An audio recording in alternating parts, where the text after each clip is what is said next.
తెలంగాణలో మరోసారి అధికారం టీఆర్ఎస్ దే అంటోంది కేసీఆర్ సర్వే. ఈసారి బంపర్ మెజారిటీతో విజయం తథ్యమని కేసీఆర్ సర్వేలో తేలింది. సర్వే రిపోర్టును టీఆర్ఎస్ ఎల్పీలో నేతలకు వివరించారు సీఎం కేసీఆర్. ప్రభుత్వ పాలన, ఎమ్మెల్యే పనితీరుపై సీఎం కేసీఆర్ సర్వే చేయించారు. ఇందులో అత్యధిక మార్కులు సీఎం కేసీఆర్కే వచ్చాయి. 98%తో కేసీఆర్ అందరికన్నా ముందుండగా కేటీఆర్ 91%, హరీష్ రావుకు 88% మార్కులు వచ్చాయి.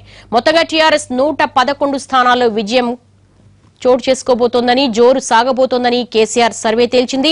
ఎంఐఎం 6 స్థానాలు గెలుస్తుందని, ఇతరులు 2 చోట్ల గెలుచుకుంటారని కేసీఆర్ సర్వేలో పేర్కొన్నారు.